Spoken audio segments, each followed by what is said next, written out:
Pemirsa, Sandiaga Uno digadang-gadang berpeluang besar untuk mendampingi Ganjar dalam menghadapi peraturan Pilpres 2024. Terlebih Sandiaga yang juga pernah mengikuti kontestasi pada Pilpres 2009 lalu dinilai mampu mendongkrak elektabilitas Ganjar Pranowo. Selain itu, sosok Sandiaga juga disebut-sebut mampu meraih suara di wilayah Jawa Barat dan Sumatera yang menjadi titik lemah PDIP. Lantas, akankah Sandiaga Uno akan dipilih untuk menjadi bacawa pres Ganjar? Untuk membahasnya lebih dalam, sudah bergabung bersama kami malam ini melalui sambungan Zoom Ketua DPP Partai Persatuan Pembangunan Ahmad Baidowi dan pengamat politik Adi Praitno. Selamat malam Mas Adi dan Mas Owi.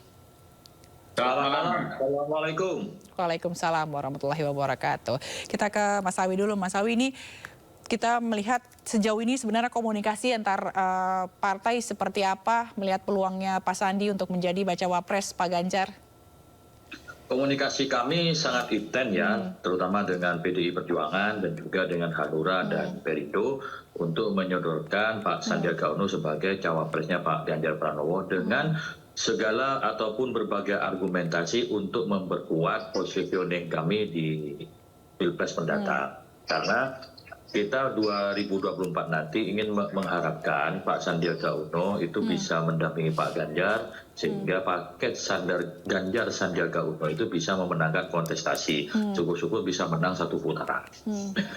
Dan ini terus kami lakukan, kami ikhtiarkan. Jadi kalau kita lihat kan memang Pak Sandi kan sebenarnya menjadi kandidat yang paling kuat gitu ya di antara tiga nama karena udah mengerucut gitu. Sebenarnya apa sih Mas Awi ini yang menjadi keunggulannya Pak Sandi? Kenapa P3 memperjuangkan Sandiaga Uno untuk menjadi bacawa presnya Ganjar Pranowo? Apa benar karena ini melengkapi dari Pak Ganjar?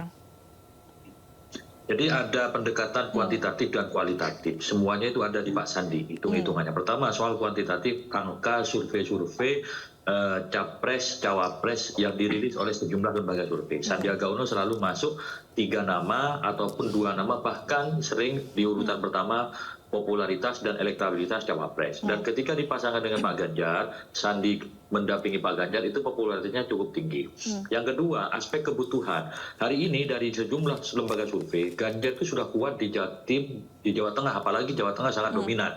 Maka yang dibutuhkan adalah bisa menutup kekurangan Pak Ganjar di Jawa Barat, karena dalam berbagai survei Pak Ganjar Jawa Barat, Banten itu posisi nomor 3 dan juga di Sumatera. Nah, tokoh yang kami anggap bisa melengkapi itu ada di Pak Sandi, karena gini, kalau teori politiknya kan ada 2. Pertama, ketika di satu tempat kita kurang, ya kita tambal kekurangan di situ.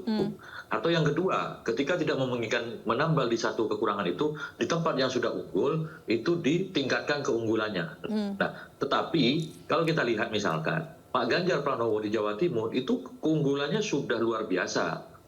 Dan di Jawa Barat, kalah nomor 3, maka yang paling memungkinkan itu adalah menambah keunggulan, menambah kedukungan di Jawa Barat supaya bisa terpilih nanti. Karena begini, kalau di Jawa Timur, saya nggak tahu nanti Mas Adi mungkin ada data-data yang disajikan. Kami melihat itu sudah pada angka yang sudah mulai jenuh. Maksudnya gini, sudah hampir mentok karena Pak Prabowo juga tinggi, Pak pasangan Amin juga tinggi, Pak Ganjar meskipun leading di antara yang 3, itu sepertinya sudah mendekati angka maksimal. Maka yang paling memungkinkan bagaimana mendongkrak di Jawa Barat dan luar Jawa. Nah, figur itu ada di Pak Sandiaga Uno. Oke, baik, kita ke Mas Adi. Mas Adi, apa benar nih jadi Pak Sandiaga Uno ini dibutuhkan di Jabar dan juga Sumatera untuk mendongkrak suara Pak Ganjar di sana? Ya, kalau kita membaca angka-angka statistik cukup rasional yang disampaikan oleh Mas Baidowi ya. Pertama, Pak Sandiaga Uno ini kan memang secara statistik kuat ya, populer dan memiliki bekal elektabilitas. Saya kira itu tidak bisa dibantah. Yang kedua, memang Pak Sandi ini kan mewakili figur politik yang mewakili non-Jawa. Nah, non-Jawa ini kan seringkali agak sedikit jarang dibicarakan oleh publik. Sandi memenuhi dalam unsur itu. Bahkan kalau mau jujur, Sandi juga merupakan kader P3 yang sejak awal sudah menyatakan dukungan politiknya kepada PDIP untuk bergabung dan mengusung Ganjar Pranowo ya. Jadi kalau saya mau menyimpulkan secara sederhana, sebenarnya Sandi ini adalah sosok yang relatif cukup komplit, cukup lengkap, yang dari berbagai sudut penjuru mata angin, saya kira Sandi barang bagus untuk bisa berdampingan dengan Ganjar Pranowo. Tapi kan problemnya yang menjadi penentu soal siapa yang menjadi pendamping Pak Ganjar Pranowo itu kan bukan angka-angka yang kita sebutkan tadi, bukan angka-angka kualitatif, bukan angka-angka yang sifatnya kuantitatif, tapi ini murni pertimbangan elit ya. Karena yang bisa memutuskan siapa pendamping Ganjar tentu ranahnya pada ketua umum partai yang saat ini menjadi partai pengusung Pak Ganjar Pranowo, Megawati Soekarno Putri, Pak Haritanu, Pak Mardiono, dan Pak Oso ya.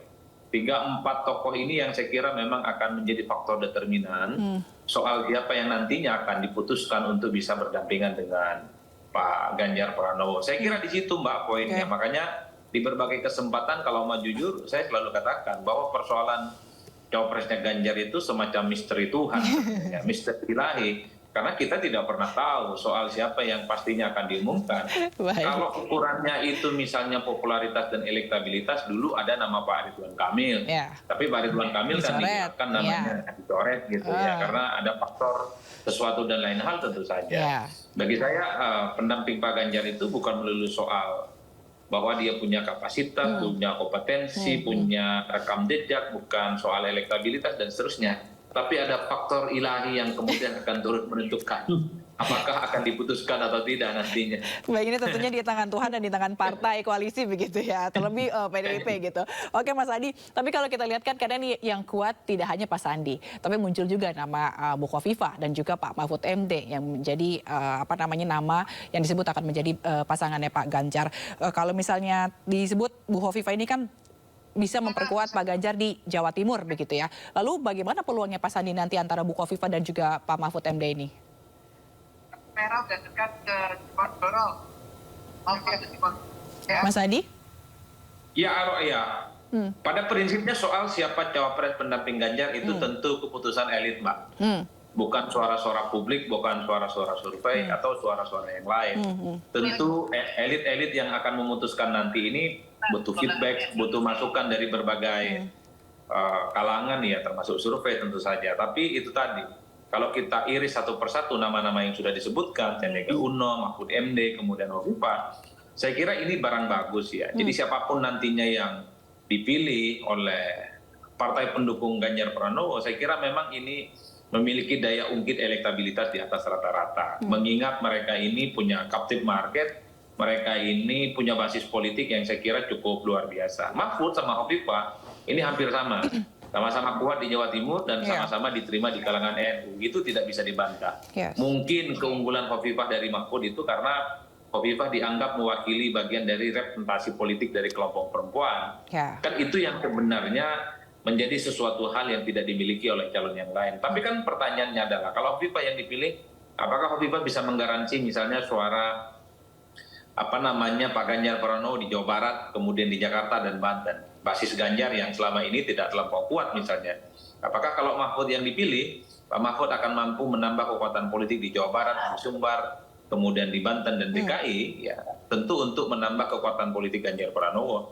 Tentu kalkulasi semacam ini sedang dihitung betul, termasuk kalau Sandi. Kalau Sandi di mana kira-kira basis politiknya? Bang Awi misalnya tadi nyebut itu di luar Jawa, di daerah Sumatera, karena apapun mungkin satu-satunya calon wakil presiden kalau Sandi yang dipilih yang mewakili non-Jawa adalah Pak Sandiaga Uno.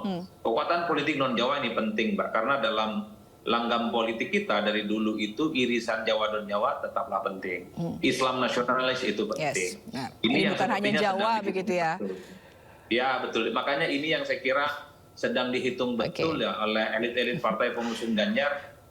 Kira-kira siapa sosok yang dianggap memenuhi begitu banyak kriteria-kriteria yang memungkinkan secara chemistry, secara portofolio, secara ideologi, secara keinginan politik, termasuk elektabilitas, itu akan dipilih pada akhirnya. Mungkin ini yang membuat kenapa penentuan bacawa presnya Pak Ganjar ini juga sangat lama begitu, karena perlu hati-hati untuk memilihnya begitu ya. Tapi kalau kita ke Mas Awi, sebenarnya konsep apa sih yang mau dibawa dan diusung Pak Sandi untuk jadi cawapresnya Pak Ganjar ini?